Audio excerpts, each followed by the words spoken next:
का एक ही नारा है, दूसरी पार्टियां तोड़ो और अपनी में उनके नेता जोड़ो। इसको सीधे सीधा पार्टी तोड़ने के साथ मत जोड़िए। लेकिन ये क्या हुआ कि वो लोग जब तक कांग्रेस में है तब तक बुरे रहेंगे और भारतीय जनता पार्टी में आ जाएंगे तो वो अच्छे हो जाएंगे। एक जगह होता तो बात समझ में आती, ये तो सुनियोजित लगता है। कहाँ गई थी स्पिरिट जब राजीव गांधी प्रधानमंत्री थे? तब तो सब ठीक चलता था। कैसी दो तरफा बातें? इसलिए अमित जी, क्योंकि देखिए रजत जी, मैं आपकी बात से कतई सहमत नहीं हूँ। होम मिनिस्टर ने उसका डिनायल किया। डिनायल करना कोई बुरी बात है क्या? जब से मोदी सरकार सत्ता में आई है, देश में 600 से ज्यादा हादसे हुए हैं कम्युनल वायलेंस के। ये भाई कहाँ हुई है 600 घटना? 600 दंगों का मतलब जानते हैं? 600 दंगों का मतलब जानते हैं? किसी को दंगों का मतलब मालूम नहीं है। योगी आदित्यनाथ का उदाहरण देते हैं, जो कहते हैं कि अगर एक मुसलमान मारेंगे तो हम 100 मारें। हेलो दोस्तों, स्वागत है फिर से एक नई वीडियो में। आज बात करेंगे हम अमित शाह और रजत शर्मा के बीच हुई कुछ बातों के बीच, कुछ क्वेश्चनों के बीच में, जिसमें अमित शाह फिर से फंसते नजर आए और जनता जनार्दन भी थी, तो उन्होंने भी कुछ क्वेश्चन किए, तो उन्होंने भी उनके जवाब तो दिए, लेकिन वो संतुष्ट करने वाले हमें तो नहीं लगे। आप भी देखिए किस तरह से सवाल हुए और किस तरह से अमित शाह जी ने जवाब दिए। अमित जी, वो कहावत है ना कि हाथ कंगन को आरसी क्या, पढ़े लिखे को फारसी क्या। इलेक्शन हुए थे, इनमें तो कांग्रेस के उम्मीदवार जीते, भारतीय जनता पार्टी ऐसी सीटें जो 24 साल से जिस सीट को नहीं हारे थे उस सीट पर हार गए। तो काफी बड़ा हिस्सा मतदान से दूर रहा। कहीं आप गलतफहमी में मत रह जाइए कि राहुल गांधी अब उन्होंने बोलना शुरू किया धीरे धीरे। देखिए मेरा थोड़ा कि अमित शाह का एक ही नारा है, दूसरी पार्टियां तोड़ो और अपनी में उनके नेता जोड़ो। अच्छा, ठीक है। खैर, मैंने तो नारा नहीं सुना। राजनीति के अंदर मैं सीधा सपाट काम करने वाला व्यक्ति हूं।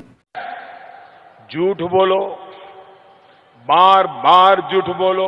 वो भारतीय जनता पार्टी के साथ जुड़ना चाहते हैं तो उसमें मुझे आज भी कोई परहेज नहीं है कि जो लोग देश के विकास यज्ञ के अंदर अपना योगदान देना चाहते हैं, उन लोगों को मैं अपील करना चाहता हूं कि भारतीय जनता पार्टी के साथ जुड़े और देश के निर्माण में अपना सहयोग। आप तो यही पार्टियां तोड़ना शुरू कर दिया।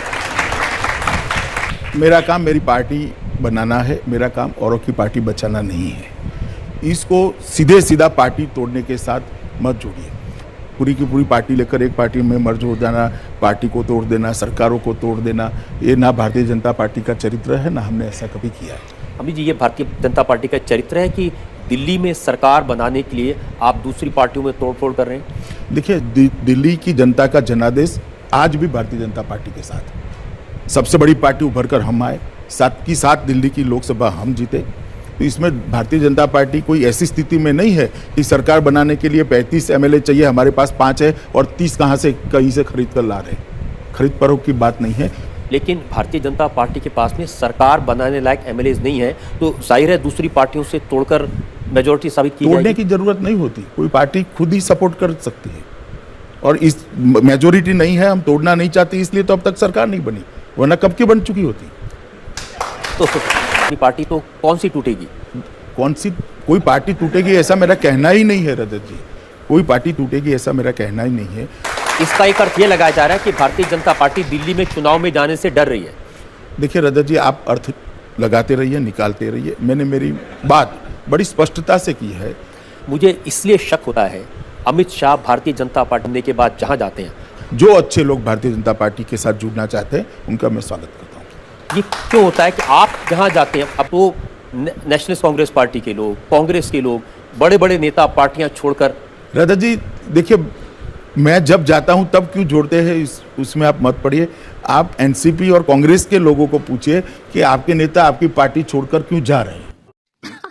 सही पकड़े हैं। लेकिन ये क्या हुआ कि वो लोग जब तक कांग्रेस में है तब तक बुरे रहेंगे और भारतीय जनता पार्टी में आ जाएंगे तो अच्छे हो जाएंगे। हमने कभी उनको बुरा नहीं कहा, कांग्रेस के शासन को बुरा कहा है। क्या बोला तूने? मैंने कभी मेरे जीवन में किसी भी व्यक्ति को बुरा नहीं कहा। कांग्रेस ने जिस प्रकार की सरकार चलाई, जिस तरह से सरकार का कामकाज चला, वो ठीक नहीं था, देश की हित में नहीं था और विशेषकर देश की सुरक्षा और सम्मान को बचाने के लिए नहीं था। वो मैंने हमेशा कहा। लेकिन सम्मान तो भारतीय जनता पार्टी ने, प्रधानमंत्री ने भी नहीं किया। प्रधानमंत्री की सभा में मुख्यमंत्री आते हैं और उनकी हुटिंग होती है। रजत जी, आप ऐसी अपेक्षा करते हैं कि 10 साल के भ्रष्ट शासन के बाद ये तालियां बजवाने की व्यवस्था भारतीय जनता पार्टी करे? अरे भाई, अब वो हुटिंग करते हैं तो मैं कैसे हाथ बांध सकता हूं उनका? हाँ जी दोस्तों, तो फिर कैसी लगी ये वीडियो, किस तरह से लगी आपको जवाब हमें कमेंट करके ज़रूर बताइएगा। और हाँ जी, आने वाली वीडियो के लिए हमारे चैनल को सब्सक्राइब कर लीजिए। मिलते हैं एक और नई वीडियो में। धन्यवाद।